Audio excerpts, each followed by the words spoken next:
राजेश अपनी पत्नी कोमल को लेकर नदियापुर गांव में घूम रहा था। देखा कोमल, मैंने तुमसे कहा था ना कि नदियापुर गांव बहुत सुंदर है। आप बिल्कुल सही कह रहे हैं। यहाँ के सुंदर पहाड़ और हरियाली की सुंदरता तो देखने लायक है। चलो मैं तुम्हें नदियापुर गांव के बाजार ले चलता हूँ। कुछ देर बाद राजेश अपनी पत्नी कोमल के साथ नदियापुर गांव के बाजार में खड़ा हुआ था। तभी उसके कानों में एक व्यक्ति की आवाज टकराई। अरे भाई, कोई है जो बहुत सस्ते में हीरे का हार खरीदेगा? यह सुनकर कोमल अपने पति से बोली। हीरो का हार, वो भी बहुत सस्ते में। चलो चलकर देखते हैं। राजेश अपनी पत्नी के साथ हीरो का हार बेच रहे व्यक्ति के पास जाकर बोला। क्या वाकई में तुम्हारे पास हीरे का हार है? अगर मेरी बात पर विश्वास नहीं है तो स्वयं देख लो। इतना बोलकर उस व्यक्ति ने चमकता हुआ हार राजेश के हाथ में पकड़ा दिया। ये तो बहुत सुंदर हार है। कितने का है भाई? सिर्फ और सिर्फ 50,000 रुपए का। लेकिन इतना कीमती हार इतने सस्ते में क्यों बेच रहे हो? तुम आम खाओ, गुटलियों के दाम मत गिनो। लेना है तो लो, नहीं तो जाओ यहां से। राजेश ने तुरंत 50,000 रुपए उस व्यक्ति के हाथ में रख दिए। वो व्यक्ति खुश होता हुआ वहां से चला गया। कोमल अपने पति से बोली। चलिए जी, चलते हैं। सबसे पहले इस हीरो के हार को बाजार में बेच आते हैं। सही कह रही हो कोमल, कम से कम 10 लाख रुपए का बिकेगा ये हीरे का हार। कुछ देर बाद वो दोनों शहर में एक हीरे के शोरूम में अंदर खड़े हुए थे। शोरूम का मालिक राजेश से बोला। क्या खरीदना है आपको? खरीदना नहीं है, बल्कि बेचना है। क्या बेचना है? हीरे का हार। ओह, लाओ दिखाओ मुझे। राजेश ने हीरे का हार शोरूम के मालिक को पकड़ा दिया। कितनी कीमत चाहिए तुम्हें इस हीरे के हार की? आप तो शहर के जाने माने हीरे के दुकानदार हैं। आप स्वयं बता दीजिए कि आप ये कीमती हार कितने का खरीदेंगे? 2 कौड़ी का भी नहीं। यह सुनकर राजेश बुरी तरह से चौंक पड़ा। क्या मतलब? क्योंकि ये हीरे का हार नकली है। तुम दोनों पति पत्नी देखने में शरीफ नजर आते हो, इसलिए पुलिस नहीं बुला रहा हूं। अपने हीरे का हार लेकर यहां से दफा हो जाओ और दोबारा यहां पर नजर मत आना। राजेश अपनी पत्नी को लेकर तुरंत नदियापुर गांव के मुखिया के पास चला गया और मुखिया को सारी घटना बताते हुए बोला। आपके गांव के एक व्यक्ति ने मुझे मूर्ख बना दिया। अरे, तो इसमें मूर्ख बनने वाली बात क्या है? यह तो धंधा है। मूर्ख तो तुम हो। जाओ यहां से और दोबारा कभी नजर नहीं आना। समझा? तो इसका मतलब ये पूरा का पूरा गांव ठगों का गांव है। जाते हो यहां से या नहीं? राजेश मुंह लटकाकर अपनी पत्नी के साथ नदियापुर गांव से निकल गया। वो दोनों नदियापुर गांव से दूर एक तालाब के किनारे उदास खड़े हुए थे कि तभी एक साधु वहां पर आकर राजेश से बोला। क्या बात है बेटा, तुम इतने उदास क्यों हो? अब आपको क्या बताऊं साधु महाराज, नदियापुर गांव के एक व्यक्ति ने मुझे 50,000 रुपए का चूना लगा दिया। नदियापुर गांव के बारे में अक्सर मेरे कानों में ऐसी ही खबरें आती हैं। क्या तुमने वहां के मुखिया से शिकायत की? मुखिया से शिकायत करने ही गया था साधु महाराज, मगर मुखिया उल्टा ही मुझ पर हावी हो गया। पूरा गांव एक दूसरे से मिला हुआ है। तुम दोनों चलो मेरे साथ, पानी अब सर से ऊपर उठ गया है।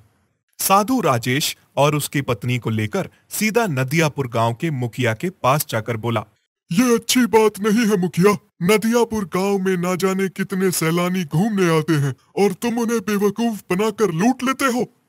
यहाँ से चले जाओ साधु, तुम्हारे जैसे पाखंडी साधु बहुत देखे हैं मैंने। ये सुनकर साधु पूरी तरह से आक्रोश में आते हुए बोले। तुमने मुझे समझने में गलती कर दी मुखिया। मैं तुम्हारे गांव को श्राप देता हूँ कि मेरे यहाँ से जाने के बाद तुम सब पत्थर के बनने शुरू हो जाओगे, तब तुम्हें अपनी गलती का एहसास होगा। इतना बोलकर साधु राजेश और कोमल को लेकर क्रोधित होकर वहां से निकल जाते हैं। उनके निकलते ही एक व्यक्ति मुखिया के पास दौड़ता हुआ आकर बोला। अरे मुखिया जी, जल्दी चलिए। क्या हुआ? तुम इतना घबराए हुए क्यों हो? अपने गांव के सुखिया चाचा है ना, अचानक से पत्थर के बन गए। मुखिया दौड़ता हुआ सुखिया चाचा के घर पर चला गया। उसने देखा कि सुखिया का पूरा परिवार पत्थर का बन चुका है। मुखिया अपने आप से बोला, हे भगवान, मुझसे तो बहुत बड़ी भूल हो गई। वो साधु तो वाकई बहुत पहुंचे हुए साधु निकले। धीरे धीरे करके नदियापुर गांव के वासी पत्थर में परिवर्तित होने लगे।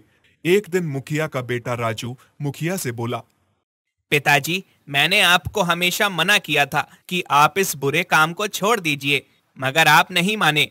अरे आप तो गांव के मुखिया थे।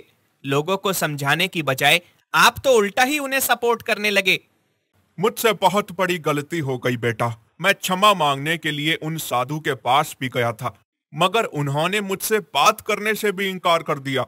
मुझसे नदियापुर गांव की ये हालत देखी नहीं जा रही। अब तो डर की वजह से यहाँ पर सैलानियों ने आना भी छोड़ दिया है। अगर ऐसा ही हाल रहा तो वो दिन दूर नहीं जब हम दोनों भी पत्थर के बन जाएंगे। इतना बोलकर राजू सीधा अपनी मोटरसाइकिल लेकर जंगलों की ओर निकल गया। अचानक राजू को वही साधु एक पेड़ के नीचे तपस्या करते हुए दिखाई दे गए। राजू तुरंत उनके पास जाकर बोला, साधु महाराज, मैं नदियापुर गांव के मुखिया का बेटा हूँ। मैं आपसे क्षमा मांगने आया हूँ। नहीं, नदियापुर गांव के लोग क्षमा के लायक नहीं हैं। भगवान भी सुधरने का दूसरा मौका देते हैं साधु महाराज। तो क्या आप उन सबको सुधरने का दूसरा मौका नहीं दे सकते? राजू की बात सुनकर साधु राजू की ओर गौर से देखते हुए बोले, तुम अपने गांव के लोगों से काफी अलग मालूम होते हो और तुम अपने पिता की तरह भी नहीं हो। इसलिए तुम पर तरस खाकर एक उपाय बता रहा हूँ। सुनो, यहाँ से कुछ दूर जंगलों में एक हिरण रहता है। तुम्हें उसकी जादुई आंखें लानी होगी, तभी तुम्हारे गांव को श्राप से मुक्ति हो सकती है। साधु महाराज, मैं उस हिरण की आंखें कैसे निकालूंगा? ये मुझसे नहीं हो सकेगा। घबराओ मत, वो एक जादुई हिरण है जिसका रंग नीला है। तुम उससे उसकी जादुई आंखें कुछ देर के लिए मांगना, मगर याद रखना कि वो हिरण अपनी आंखें देने के लिए तुम्हारे सामने एक शर्त रखेगा और तुम्हें उसकी शर्त माननी होगी।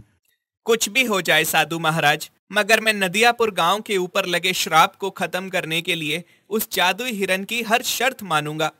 इतना बोलकर राजू उस नीले हिरण की तलाश में निकल गया।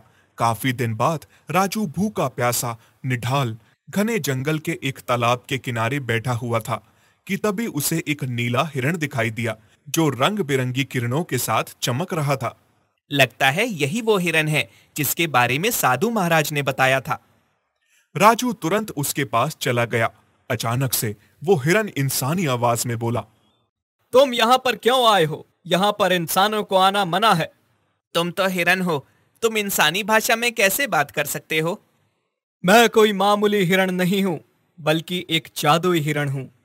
राजू उसे सारी घटना बताते हुए बोला, मुझे अपनी जादुई आंखें कुछ देर के लिए उधार दे दो। मैं तुम्हें अपनी जादुई आंखें देने के लिए तैयार हूं, लेकिन मेरी एक शर्त है। कैसी शर्त? तुम मेरी आंखें लेकर अपने गांव में जैसे ही कदम रखोगे, तुम्हारे गांव के ऊपर लगा हुआ श्राप समाप्त हो जाएगा, मगर उसके बदले तुम पत्थर के बन जाओगे। अगर मेरे पत्थर के बनने से मेरे गांव पर लगा हुआ श्राप समाप्त होता है तो मैं तैयार हूं।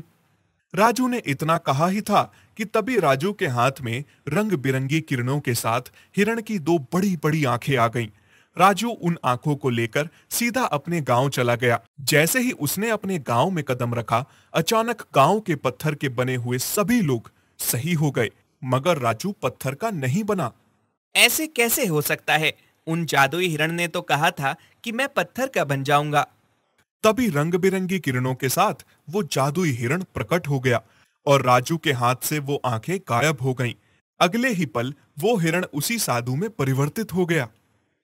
आप? हाँ, मैंने तुम्हारी परीक्षा लेने के लिए हिरण का रूप धारण किया था। तुम परीक्षा में पास हो गए। तुम दिल के बहुत अच्छे हो राजू, हमेशा ऐसे ही रहना।